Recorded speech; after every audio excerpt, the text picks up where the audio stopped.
lovelies. I think I told you all, I'm very busy. I've got a ton of stuff to do, a couple of bits of video work, possibly a third piece of video work. Weird how that's all kind of come about and all at the same time. And some freelance writing, copy editing, and the scripts for 2 of the Gore adventures have come through. So I'm busy working on those. So I don't really have the time spare to give my mornings over to video production and so on, even though I enjoy it. So I'm just going to do quick vlogs for the time being. Definitely the rest of this week, possibly next week as well, the way things are looking. So you won't get your regular videos. I am still streaming over on Grim Streams, so if you want to go and check out what we're doing there. It's the news show on Monday mornings, the morning after the night before. Formerly Fuck This Gay Earth. And the algorithm didn't like that. And also the RPGs that I'm running on Tuesdays, Thursdays and Saturdays, which is currently Dragon Warriors, and we're currently playing the Elven Crystals. There's usually an open slot, sometimes 2, if anyone wants to come and join. We start about 7:30 PM UK time. Look it up yourselves, you lazy bastards. But I know I'm going to miss making videos, and it's a good idea to give people updates on what's going on. Yeah, maintain the channel, maintain interest. Yeah, people seem interested in the boring stuff that I get up to, so why not?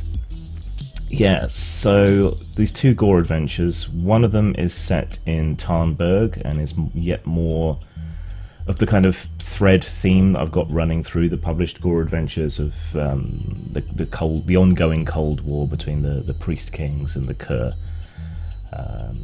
So that's interesting, and it's written by a huge fan of Gore who really gets the world, and so is the other module, which is a bit bigger, a bit more outlandish, a bit more in the sort of science fantasy vein, really. I'm most of the way through editing and adding the mechanics to the first one, set in Tarnberg, and I've only done a very swift edit of the other one. It needs another go through and then adds the mechanics. So what I do to save money, basically, is I tell people to write the adventures without the mechanics, and hit a certain word count, or as near or as far as they can get or they want to get, and then I come back in and do the mechanics. And with adventures, I always try to add something of value, more long term. So in this case, the Tarnberg one is probably going to contain expanded aerial combat rules for fighting on Tarnberg, and the other one's probably going to contain a more expanded traits system, merits and flaws for characters, basically. The next ones after that, I'm probably going to try and read the more recent Korean novels again and figure out what new information, what new characters, what new lore there is in there, and do like a beta publish of an update of the world book by including that information in the adventure books. And then at some point I will go back, do an edit and a clarification and so on, maybe add some more art to the main core books and do like a 1.5 edition or something. There's not that much that really needs to be changed, but some things could be clearer, and there's some confusion over a couple of the skills, things like that. Nothing huge, not worth doing a full new edition, but yeah. So Whitechester is on the back burner while I get all this done. The approach I'm taking to that is punishing and a lot of work, but I'm basically creating a whole early modern city and everyone who lives in it, and then applying a sort of zombie apocalypse to it, and then creating sort of a city crawl off the back of that, where you'll be able to move from district to district. And in tandem with that, I'm finalising my grim dark rules for 5th edition for a darker, grittier, more old school experience, but using the 5th edition rules and shifting it to much more of a sort of low magic setting. So you might find that interesting, though you will be able to play it using the regular rules or whatever else. I'm a bit down. because of the coronavirus. Not the coronavirus itself, but people's responses to it, I think. The sheer stupidity of people who are demanding to be let out. You know, we now know that if there ever were a zombie apocalypse, there would be people taking up arms, fighting the government to demand for their right to be bitten by zombies, or minimizing the zombie threat, or yeah, it's just ridiculous. And I'm particularly upset over a couple of things. Firstly, I pretty much live my life in isolation anyway, so it's not much of an adjustment for me. But the other people are reacting so badly to having to adopt what is my normal, regular, everyday lifestyle is weirdly depressing. I'm fine with it, but seeing other people horrified by having to live how I normally do is unsettling, to say the least. And I'm disappointed in people for a reason that I'm often disappointed with people, in that I try to treat people mostly as I would like to be treated, including being called out on my shit, but there doesn't seem to be a great deal of reciprocity there amongst a lot of people. And I give people the benefit of the doubt, and I don't feel that I'm having the benefit of the doubt extended to me. I'm having my positions and so on strawmanned. Now, as a result, largely, weirdly, of being hounded by the pseudo-left, and because I take a more old-school economic left position and a free speech position, I found myself in the company of a lot of people who are a lot more centrist or even right-wing than I am, but because we agree on a few central sort of ideological points that are kind of independent of the left-right economic divide, we often have more in common. But now I'm finding that I have fundamental differences with some of these people, and they're being quite obnoxious and horrendous to me. It's not just one person, it's several people. If we hadn't had the lockdown at all globally, then something like 90 million people would have died. Right, this is bad. We had warning, should be able to avoid it. We have managed to minimize it to some degree. But now people are talking about how the shutdown is causing economic harm, and this would lead to deaths, which is true, again, if we don't do anything, but this is a warning that we should do something.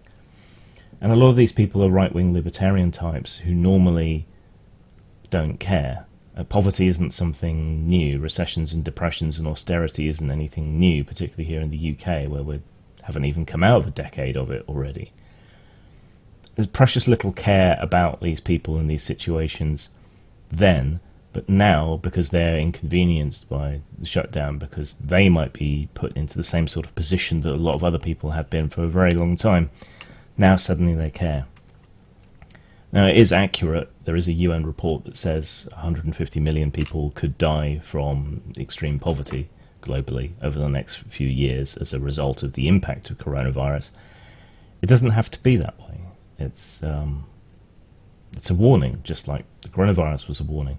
Yeah, we have enough food, even in a diminished situation. We have stockpiles. We have transportation. We have the money spare in the system. We have the elasticity there in the system. We're likely to experience a fairly rapid bounce back after this is all over. So there's no reason for those 150 million people to die, just as there is no reason for that 90 million people to die. It's not cake or death. We can have cake and a lot less death. We just have to act. We have to have the will to do it. And in some ways, this virus has shown that when we have the will, we can effectively end homelessness. We can provide universal basic income. We can do all these things if we set our mind to it, albeit many of our governments have been incompetent on this score, and it's kind of shown which ones and what a mistake it was to vote for them. We can do it, we just have to have the will to do it.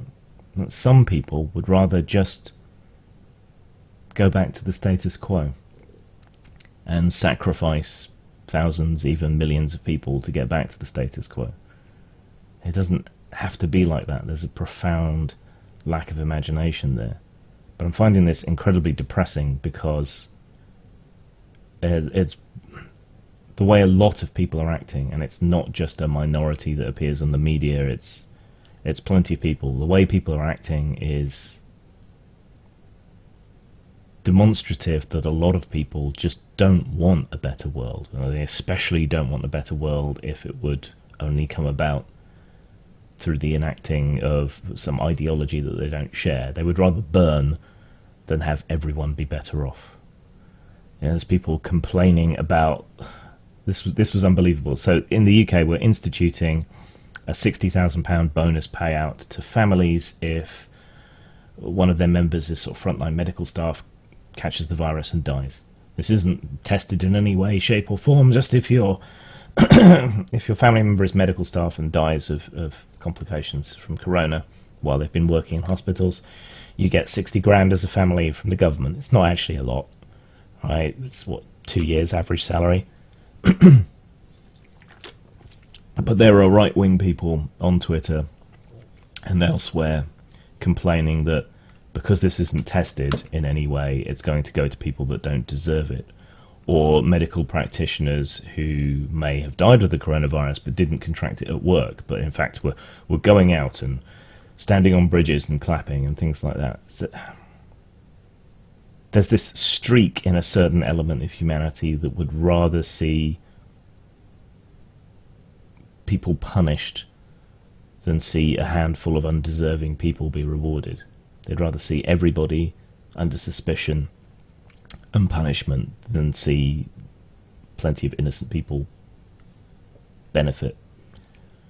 It's kind of like the reverse of Blackstone's formulation, where he said he'd rather see 10 guilty men go free than one innocent man go to prison. They would rather see 10 innocent people go unrewarded just to deny that one extra person anything. It's the same broken thinking that lies behind welfare sanctions and the amount of suspicion and money that's spent going after supposed welfare cheats, which outstrips the amount that's actually cheated from the system. People are very disappointing, and if anything would shake us free of this intense selfishness, one would think it would be a crisis. But these kind of things tend to go one of two ways, and neither extreme is good, so we need to find an acceptable Fabian-esque middle path. But I just don't see any hunger in the public for a positive change, or any capacity in leadership to make the case for such positive change. It's very, very, very depressing.